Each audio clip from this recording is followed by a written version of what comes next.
ጤና ይስጥልን ቤተሰቦች እንዴት አላችሁ? ዛሬ ደግሞ እጅግ አስቸጋሪ መረጃ ተሰምቷል። ይህ መረጃ ምንድነው? ኢራን 3800 ኪሎ ሜትር ርቀት ላይ የሚገኘውን የአሜሪካና የብሪታንያ ወይም ደግሞ የዩናይትድ ኪንግደም የሚሊተሪ ቤዝ ላይ ጥቃት ሰንዝራ ወይም ደግሞ ሚሳኤል አስወንጭፋለች።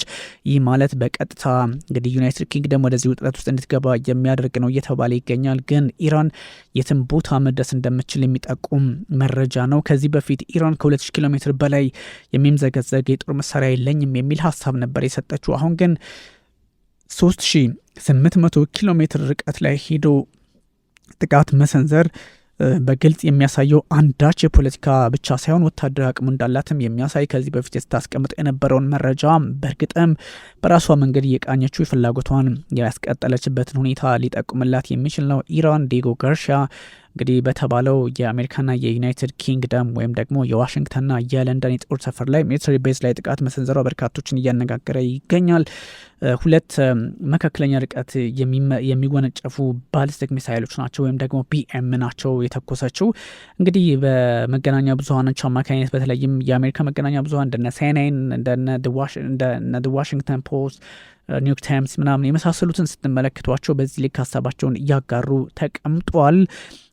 WSGም በዚህ ልክ ሀሳቡን አጋርቷል። በጣም እጅግ አስቸጋሪ የሚያደርገው እንግዲህ የተኮሱ ሁለቱ ሚሳይሎች በህንድ ውቅያኖስ ላይ የሚገኘውን የዲየጎ ጋርሺያ ደሴትን ሊመታ የሚችል እንደሆነ የሚጠቁም ነውና ዲየጎ ጋርሺያ ተመታ ማለት ደግሞ በእርግጥም ኢራን እጅግ አስቸጋሪ የወታደራዊ አቅም ላይ እንዳለችና ለምዕራቡ ዓለም መንበርከክ እንደማትችል የሚጠቁም ያደርገዋል። ስለዚህ የኢራን ፖለቲከኞች በዚህ ልክ የሚገፉ ከሆነ አስቸጋሪ ሁኔታዎችን ሊፈጥሩባቸው እንደሚችሉ ይነገራል። የተኮሱ ሚሳይሎች እንግዲህ ህንድ ውቅያኖስ ነው የሚገኘው። በነገራችን ላይ ዲየጎ ጋርሺያ እንደምታውቁት ዲየጎ ጋርሺያ ከዚህ በፊት ከሞሪሼስ ጋር በተገናኘ ሞሪሼስ ሊሰጣት ይገባል በሚል ዩናይትድ ኪንግደም በተለይም አዲሱ ጠቅላይ ሚኒስትር ኦፍኮርስ ቆየት ብለዋል ኬር ስታርመር ለአሳልፎ ለመስጠት ለአፍሪካዊቱ ሀገር ለሞሪሼስ የተለያዩ ሀሳቦች ነበሩ። ስምምነትም ተደርሷል።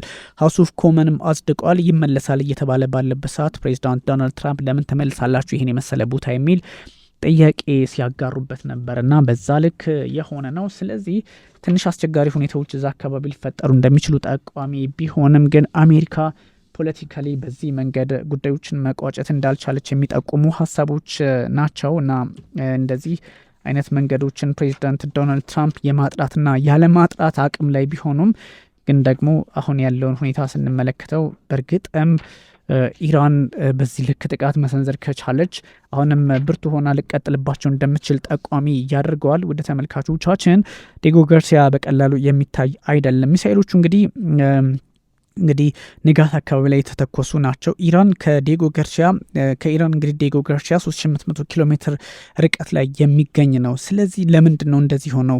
የቀድሞ የኢራን ሁለንተናዊ መሪ አያቶላ አሊ ሀምኒ የሰጡት ሀሳብ ነበረ።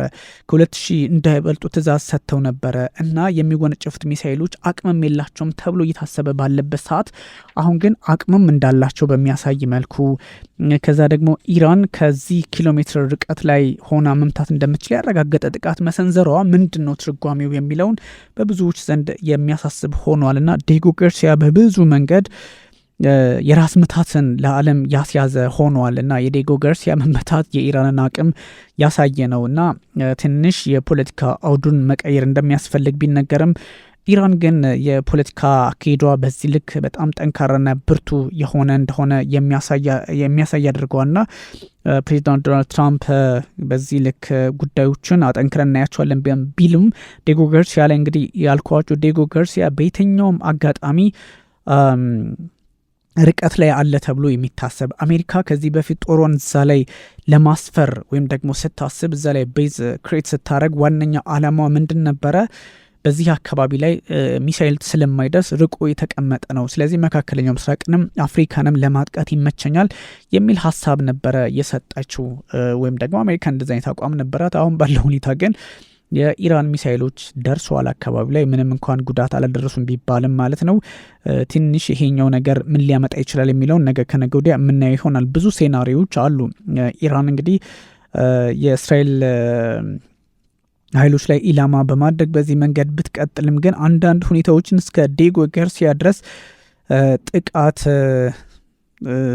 መሰንዘር መቻሏ ትንሽ አስቸጋሪ ሊያደርገው የሚችለው ለፕሬዚዳንት ዶናልድ ትራምፕም በዚህ ልክ ባይዞ በጣም ብርቱ ሀገር መሆኗን የሚጠቁሙ ይሄ ነው። እንግዲህ እስካሁን ከ2 ኪሎ ሜትር በላይ እንደማይሄድ ራሳቸው አያቶላ አሊ ኻሜኒ ትዕዛዝ ሰጥተው የነበረ ቢሆንም እንግዲህ አሁን ግን እስከ 3800 ኪሎ ሜትር ድረስ መሄድ ችሏል። ዲየጎ ጋርሲያ ቤዙ መጠቃቱ እንግዲህ change the calculus for USA and allies አሜሪካና አጋሮቿ በቦታው ላይ ያለውን የፖለቲካ ሂደት ወይም ደግሞ ወታደራዊ ሀሳባቸውን ለመቀየር የሚያደርግ እድል ሊፈጥርላቸው ይችላልና በተለይም ደግሞ ሞሃናድ ሲሉም የተባሉ የዶሃ ኢንስቲትዩት ፎር ግራጁዌት ስቱደንትስ መምህር ናቸውና ወይም ደግሞ ተንታኝ ናቸው፣ ሌክቸር ናቸው። እሳቸው ሀሳብ ሰጥተዋል። ኢራን ስትራይክ aimed at UK military base in the Indian Ocean changed the calculus of the war for the United States አሜሪካ የጦርነቱን ሂሳባዊ ስሌቷን ትቀይር ያደርጋታል። ምክንያቱም የተመታው ዲየጎ ጋርሲያ የአሜሪካና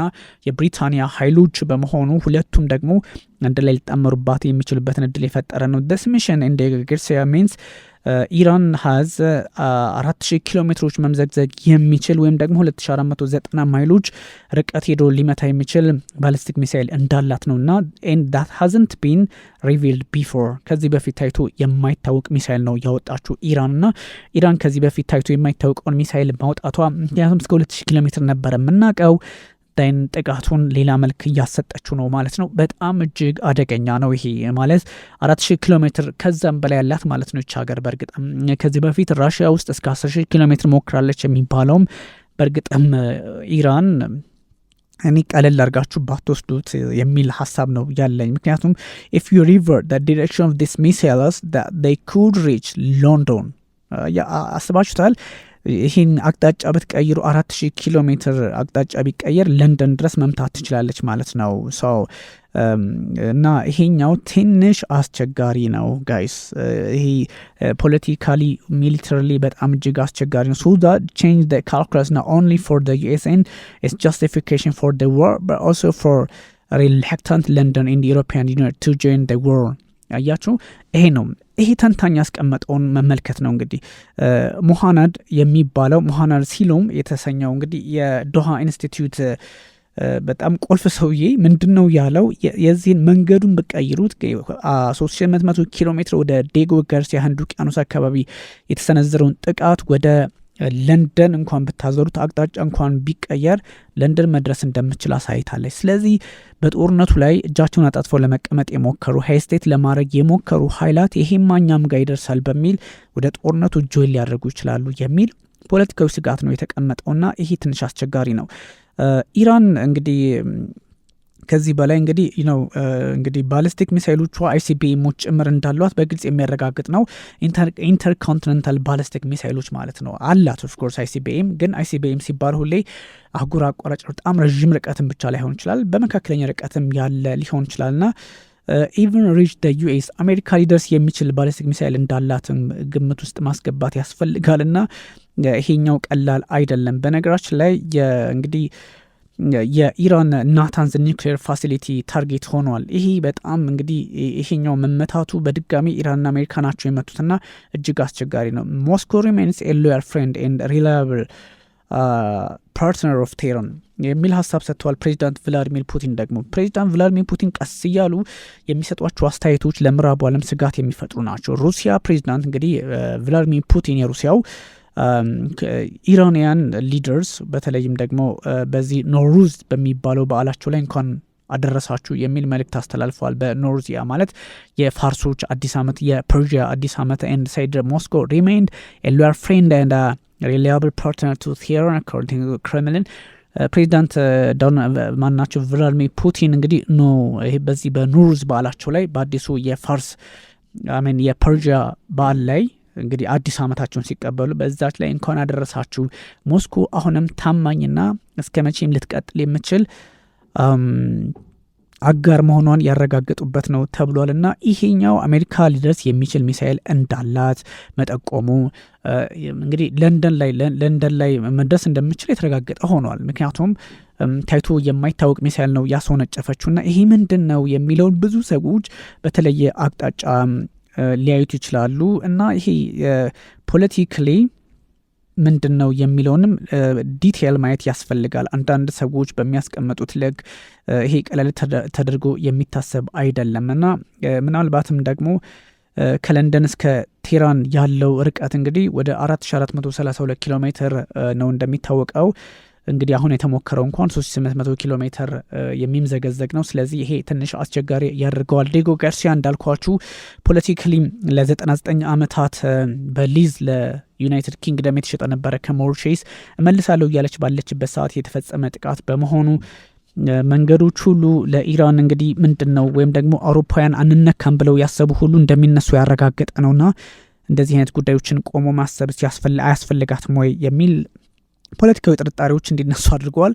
ኢራን ግን የትም መድረስ እንደምትችል በጣም እያሳየች ነውና እንግዲህ አለማድነቅ አይቻልም። ፕሬዚዳንት ፑቲን የኢራን ታማኝ ወዳጅ ሆነን እንቀጥላለን በሚል ሀሳብ ሲሰጡ እንግዲህ በአሜሪካና በእስራኤል ውጥረት ውስጥ ያሉ አገራት በዚህ ልክ ሀሳባቸውን እያጋሩ ባሉበት ሰዓት ደግሞ እነ ፕሬዚዳንት ቭላዲሚር ፑቲን አሁንም አለን የሚል ሀሳብ መስጠታቸው ቆም ብለው የሚያስቡት እነማን ናቸው? አሜሪካውያን ወይም ደግሞ የአውሮፓ አገራት አሁን ኢራን እንደማትለቃችሁ ማሳያ ሆኗል። ከዚህ በፊት የገልፍ ሀገራትን ነበረ እነ ካታር፣ ዶሃ፣ እንደዚሁም ሳውዲ አረቢያ ራሷ ሪያድ ዋና ከተማዋ ሳይቀር እነ አረብ ኤምሬቶች እነ ዱባይ ምናምን እነሱ ሁሉ ሲመቱ የነበረበትን እናስታውሳለን። አሁን ደግሞ ክሊርሊ ወደዚህ አይነት ሁኔታ ውስጥ እየገባች እንደሆነ የሚጠቁም መረጃ መጋራቱ እጅግ አስቸጋሪ ነው። አሜሪካም የኢራን የኒውክሌር ቁሶች ለመያዝ ፍላጎት እንዳላት እየተነገረ ነው፣ እያሰበች ነው የሚል ሀሳብ እየወጣ ነውና የፕሬዚዳንት ዶናልድ ትራምፕ መንግስት ሪፐብሊካኖቹ አሜሪካ የኢራንን የኒውክሌር ቁሶችን ለመቆጣጠር ወይም ደግሞ ለመያዝ ለማስወገድ የምትችልበትን መንገድ እየፈተሸ ነው ሲባል ተሰምቷል እና ይህ አስቸጋሪ ነው እና የኒውክሌር ተቋም መመታቱ ደግሞ የኢራን መንግስት በሌላ በኩል ይፋ ማድረጉ ይሄ አስቸጋሪ ፖለቲካ መንገድ ላይ እንዳሉ ጠቋሚ ሊያደርገው ይችላል። ግን ይሄ እጅግ ከባድ ነው። አሜሪካ ጦርነቱን ለማቆም ደግሞ ዝግጁነቷ እንደሌላት ሰይድ አባስ አራግቺም ሀሳብ ሰጥተዋል እና ምንድን ነው እየሆነ ያለው የሚል ሀሳብም እንደዚሁ እየተጋራ ነው። ፕሬዚዳንት ዶናልድ ትራምፕ እንግዲህ ጉዳዮችን በተለየ መንገድ ለማየት እየሞከሩ ነበረ። የእስራኤል ዘመቻ እንግዲህ ከፍተኛ መጠን ያለው ነዳጅ የሚተላለፍበት የሆርሙዝ ሰርጥ ላይ አዲስ አይነት የፖለቲካ መንገድን እያሳየ ይገኛል። ዩናይትድ ኪንግደም እንግዲህ ለአሜሪካ የጦር ሰፈሮቿ እንድትጠቀም መፍቀዷ፣ ኢራን ይዞታዎች እንድታጠቃ መፍቀዷ አንደኛ ወደ ጦርነት ውስጥ እንድትገባ እድል መፍጠሩን ሊያሳይ የሚችል ነው ምንም ኦብቪየስሊ። ስለዚህ ከኤርትራ ጋር ይሄን መፍቀዳቸው ራሷ ወደ ይሄ ጉዳይ ወደ ራሷ ወደ ኢራን ጀርባ እየተመለሱባት እንደሆነ ያሳያልና እንግዲህ ዩኬ ሬክለስ አታክ ኦን ዲጎ ጋርሲያ ቀደም ሲል የነገርኳችሁ ይሄ በጣም ቁልፍ ቦታ ላይ ዲጎ ጋርሲያ ላይ ጥቃት መሰንዘሩ እጅግ አስቸጋሪ ነው እና ዩኬ ኦፊሻል ሀብና ጊቨን ዲቴልስ ምን እንደተፈጠረ ምን አይነት ሁኔታዎች እንዳሉ በግልጽ ባያስቀምጡም ግን አንሰክሰስፉል ሙከራ ተደርጎብናል የሚል ሀሳብ ነው የሰጡትን። እንግዲህ ምን ያህል እርምጃ እንደተወሰደም ግልጽ አይደለም። 4000 ኪሎ ሜትር ርቀት ላይ የሚገኘውን በህንድ ውቅያኖስ የሚገኘውን ዲጎ ጋርሲያ ደሴትን መምታቷ በጣም እንግዲህ ለንደናውያኑን አስደንግጧቸዋል ነው የዩናይትድ ኪንግደም መከላከያ ሚኒስቴር መስሪያ ቤትም ይህን ወቅሷል። ኢራን ይህን ማድረግ የለባትም የሚል ሀሳብ ሰጥቷል። ስለዚህ የብሪታንያ ኢንትረስት እና የብሪታንያ አጋሮች ጥቅም እየተነካ እንደሆነ ለማረጋገጥ ሞክረዋልና እንግዲህ ዩኬ ሃዝ ናት ፓርቲሲፔት ኢን ዩኤስ እስራኤል አታክስ ኦን ኢራን። ያ ማለት እንግዲህ ዩናይትድ ኪንግደም እንደምታውቁት አሜሪካና እስራኤል በኢራን ላይ ጥቃት ሲሰነዝሩ እጁ አልነበረባትም፣ እንዲያውም አልገባም እያለች ሄስቴት ስታደርግ የነበረች ሀገር ናት። ግን አሁን ተመታሁ ስላለች ምናልባት ወደዚህ ልትቀላቀል የምችልበትን እድል እንደፈጠረ ያስቀምጣል እና የአሜሪካ ቦምበርስ በተለይ ቢቶች 7 የሚሆኑ ከዚህ ቀደም በ12 ቀናቱ ጦርነት ተመልክተናቸው ነበረ ዲጎ ጋርሲያ ላይ ወይም ደግሞ ዲጎ ጋርሲያ ማለት እዛ አካባቢ ያለውን ሁኔታ ለመቆጣጠር ህንድ ውቅያኖስን ተሻግሮም ጥቃት ለመሰንዘር የሚያግዝ ነውና በዲጎ ጋርሲያ ደሴት ላይ የሚደረጉ እንቅስቃሴዎች ቻጉስ ደሴቶች የሚባል አለ። ከቻጉሶች ውስጥ ያለው አንደኛው ዲጎ ጋርሲያ ነው። በዛ ልክ ነው የአሜሪካ ስቲልዝ ቢቱ ቦምብ ጣዮችም እዛ አካባቢ እንደሰፈሩ ይታወሳልና አሁን ዩናይትድ ኪንግደም አንደኛ ቦታውን ፈቅዳ አሜሪካ እንድትመታ ማድረጓ እሷ አበሳጫት ሊሆን ይችላል ኢራንን። ሁለተኛ ደግሞ በሆርሙዝ ሰርጥ አካባቢ ተባብረው የነዳጅ መርከቦችን ለማሻገር ፍላጎት ማሳየታቸውን በዚህ ልክ የሚታይ ነውና ራፍሌት 70% የዚህ ጦርነት አውደ እየተቀየረ መሄዱን ሊጠቁም የሚችል ነውና የውጥረቶቹ ኢራን የአይኤ አታክ ኦን ናታንዝ ኒውክሌር ሳይት እንግዲህ በናታንዝ ኒውክሌር ማብለያ ጣቢያ ላይ ጥቃት መድረሱን እሷም አረጋግጣለችና የሚሊተሪ ሁኔታዎች እጅግ አስቸጋሪ ነው። ስለዚህ ኢራን በዚህ ልክ ሀሳብ ማቅረቧ ሀሳብ ሳይሆን ወታደራዊ ጥቃት መፈጸሟ የፖለቲካ አውዱን ወይም ደግሞ መንገዱን ሊቀይረው እንደሚችል እየተነገረ ይገኛል። ስለዚህ ዓለማችን ላይ ካሉ የፖለቲካ ውጥረቶች መካከል በዋነኝነት እየተጠቀሰ የሚገኘው ይሄ ነው። የኢራን ፋየርድ ሚሳይልስ አት ዩኬኤስ ቤዝ ኢንዲጎ ጌርሲያ የሚለው በሁሉም መገናኛ ብዙኃን መነጋገሪያ ሆኗል። እንግዲህ ዩኬ shifted its stance on the US using the bases ዩናይትድ ኪንግደም አቋሟን እየለዋወጠችባት እንደሚገኝ የሚጠቁማል። ፌብሩዋሪ 28 ጦርነቱ መጀመሪያ ላይ ሲቀሰቀስ ዩኤስ እንደ እስራኤል ጥቃት ሲሰነዝሩ ዩኬ ፈቃድ አልሰጠችም ነበረ። አሜሪካ ዴጎ ገርሲያን ተጠቅማ ጥቃት እንድሰነዘር አልፈቀደችም ነበረ። ማርች 1 ላይ ደግሞ ከ3 ቀናት በኋላ ፕራይም ሚኒስተር ኪር ስታርመር ወይም ጠቅላይ ሚኒስትሩ ኔክስት ዴይ the permission had how been given for defense strike on Iran missiles ይሄ አርኤፍ የሚባለው የሮያል ፎርሱ የኔቪው ማለት ነው። እሱ ላይ ጥቃት በዴጎ ገርሲያ ጥቃት ሊሰነዘርበት የሚችልበት እድል ስለሚኖር እሱን ለመከላከል የሚያስችል የሆነ ቴክኒካል የሆነ ፈቃድ ለአሜሪካ ሰጡ። ማርች 20 ደግሞ ትናንት ዩናይትድ ስቴትስ እንግዲህ የዩኬን ቤዞች ተጠቅማ በሆርሙዝ አካባቢ ያለውን የፖለቲካ ሁኔታ ለመቆጣጠር እድል እንዲሰጣት ተፈቅዶ ነበረ። የዩኤስ ክሩ ማለቴ ኮንቲኒው ቱ ዩዝ አርኤፍ ፌርፎርድ የሚባለው የአሜሪካ የጦር ኃይሎች ደግሞ የዩኤስ ቦምበር ፕሌንስ ኮንቲኒውስ ቱ ዩዝ ፌርፎርድ ወይም ደግሞ በዚህ በግሎሴስተር ሻየር በሚባለው ቦታ ላይ ተጠቅመው ኢራን እንዲመቱ ተፈቅዶላቸዋልና አሁን በእርግጥ እንግዲህ እንግሊዝ አልገባችበትም ለማለት ያስቸግራል። ዊዝ ሎንግ ረን ዌይ the base is capable of hosting 3 kinds of long range bombers in the US Air Force በአሜሪካ አየር ኃይል በጣም ረዥም ርቀት ተጉዘው ጥቃት መሰንዘር የሚችሉት ወይም ደግሞ ሎንግ ሬንጅ የሚባሉት ጥቃት ሰንዛሪ እንትኖችን የጦር ጀቶችን ማስተናገድ እንደሚችል ነውና B1 B2 B52 የሚባሉትን ማስተናገድ የሚችል ነውና B52 እና ደግሞ B1s የሚባሉት have both supported in the base since US first launch strike on ይሄኛው ጦርነቱ ከተቀሰቀሰበት ጊዜ ከዛሬ 3 ሳምንት በፊት የዛ ላይ ነበሩና ብዙ ሁኔታዎች እዛ አካባቢ እየተለዋወጡ መምጣታቸውን የሚጠቁም ነው። እንግዲህ የኢራናውያን ሚሳኤል በዴጎ ገርሲያ ላይ በሰነዘሩ ጥቃት እንዳልደረሱ ተነግሯል። ግን ነገ ከነገ ወዲያ ምን አይነት የጦር መሳሪያ እንዳላት ደግሞ ለመገመት አስቸጋሪ ነውና ኢራን እዚህም እዛም ጥቃቷን አጠናክራ መቀጠሏ በብዙዎች ዘንድ መነጋገሪያ ሆኗል። እንግዲህ የኢራን አቅም በጣም ወሳኝ የሆነ ክሪቲካል የሚባል ደረጃ ላይ መድረሱን የሚጠቁም ነውና ሚኒስትር ኦፍ ዲፌንስ ኤምኦዲ ምንም አይነት ጉዳዮች ላይ እንግዲህ ተሳትፎ ማድረግ የምትቀጥል ከሆነ እጅግ አስቸጋሪ ነው የሚል ሀሳብ ተሰጥቷል። በዚህ የፖለቲካ መንገድ ዓለማችን ጉዳዩን ያወሳሰበችው ከሄደች የምትቀጥል ከሆነ አይደለም የነዳጅ ፖለቲካ በሰላም ውሎ ማደርም ጥያቄ ውስጥ ሊገባ ይችላልና ብዙ ሰዎች ይህን ጉዳይ በጣም በተወሳሰበ የፖለቲካ መንገድ ውስጥ ማየት እንዳለባቸው ይነገራል። የኒውክሌር ጉዳዮች በብዙ ሰዎች በተለያየ መንገድ እየታየ ነው። ዩናይትድ ኪንግደም ለአሁን እንግዲህ በድጋሚ ማውገዟ እስራኤል ጥቃቶችን በሄዝቦላ ይዞታዎች ላይ አጠናክራ መቀጠሏ በዌስተርን ኢራን ላይም እንደዚሁ ከባድ ጥቃት መሰንዘሩ ኢራን ለአይኤኤ ናታንዝ ኒውክሌር ሳይት ጥቃት እንደሰነዘረባት ይፋ ማድረጓ የኢራቅ የድሮን ጥቃቶች በዩኤስ ዲፕሎማቲክ ፋሲሊቲዎች ላይ እንደዚሁ ጥቃት ማድረሳቸው የታጣቂዎቹ ማለት ነው። እስራኤል ኤርክራፍት ሃድ ክሎዝ ኮል ዊዝ ሰርፌስ ቱ ኤር ይሄኛው የምታውቁት ነው። ኢራን ክሌም ዲስራፕሽን ኦፍ እስራኤል ሚሊታሪ ፍላይትስ ዊዝ ድሮን አታክስ ኢራን እንግዲህ እስራኤል ላይ ከባድ የድሮን ጥቃት በመሰንዘር የፕሌኖቹን በረራ እንዳስተጓጎለች ተናግራለች። አረብ ኤምሬቶች 3 ባሊስቲክ ሚሳይሎችና 8 ሰው አልባ አውሮፕላኖች ወይም ድሮኖች ከኢራን እንደተወነጨፉባት አረጋግጣለች። ይህ ወደ የት ሊወስድ ይችላል? እጅግ አስቸጋሪ ነው።